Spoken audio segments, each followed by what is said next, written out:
برکت کا ایک بہت بڑا ذریعہ شکر ہے۔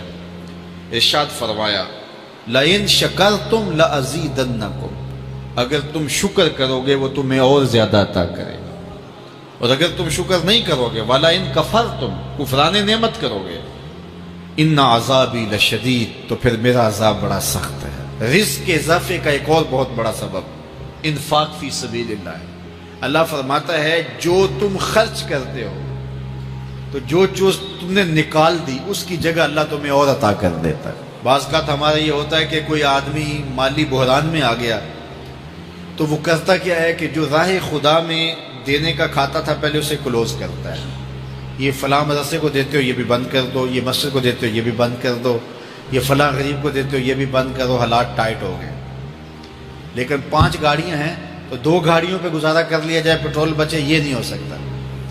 گھر کے لچھن وہی ہیں لیکن بند کہاں سے کیا؟ جہاں سے رزق آنا تھا۔ ہمیں تو یہ حکم دیا ہے جب رزق تنگ ہونے لگے صدقہ دے کے رب سے کاروبار کر لو، صدقے سے تمہارے رزق میں اضافہ ہوگا۔ یہ رب کا وعدہ ہے، اللہ کے وعدے جھوٹے نہیں ہو سکتے۔ رزق کی برکت کا ایک اور بہت بڑا ذریعہ النکاح ہے۔ فرمایا اگر تم نکاح کرو گے تم فقیر ہو وہ تمہیں غنی کر دے گا۔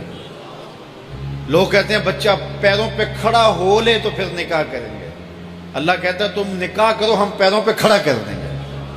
ہمارا فلسفہ اپنا ہے، اس کا حکم اپنا ہے۔ وہ کہتا ہے ابھی تو یہ اپنے لیے نہیں کماتا تو جو آئے گی اس کو کہاں سے کھلائے گا؟ میاں جس نے آنا ہے اس نے اپنا رزق لے کے آنا ہے۔ تو بچوں کی شادیاں کرو، اگر وہ جوان ہو گئے رزق نصیب ہوگا۔ اپنے اہل خانہ کو نماز کے حکم دینے سے رزق بڑھتا ہے، چونکہ جو صبح کا وقت ہوتا ہے یہ رزق کے بٹنے کا وقت ہوتا ہے، اور جس گھر میں صبح کے وقت لوگ سوئے ہوئے ہوتے ہیں وہاں بے برکتیاں ہوتی ہیں۔ تو طلوع فجر سے لے کر کے طلوع آفتاب تک اپنی اولاد کو، بیوی کو، بچوں کو نہ سونے دیں۔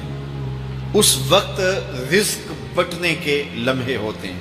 کثیر دعائیں مانگیں، تلاوت کلام مجید پڑھیں، اور نماز فجر مرد حضرات مسجدوں میں جا کے باجماعت ادا کریں، اور گھروں میں جو ہے وہ بیٹیاں بہنیں مصلے بچھا لیں تو اللہ کی رحمتوں کا نزول ہوگا۔ اب ایک حدیث میں رزق کے اضافے کا ایک اور نسخہ ارشاد کیا گیا۔ میرے حضور نے فرمایا جو شخص یہ چاہتا ہے کہ اس کے رزق میں برکتیں ہوں اور اس کی عمر میں اضافہ ہو تو وہ اپنے رشتہ داروں کے ساتھ سلوک اچھا کرے۔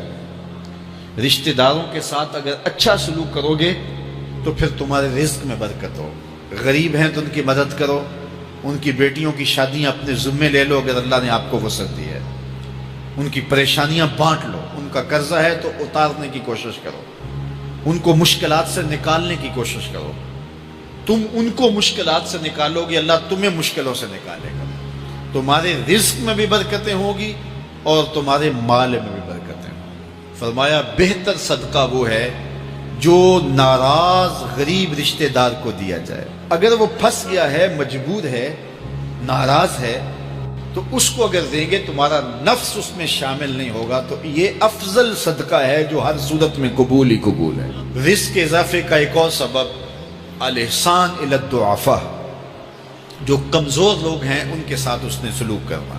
الانفاق علی طلبۃ العلم، طالب علموں پہ خرچ کرنا، یہ بھی رزق میں اضافے کا سبب اور ذریعہ ہے۔ وہ حضرت بابا فرید نے کہا نا 6واں رکن دین کا روٹی ہے۔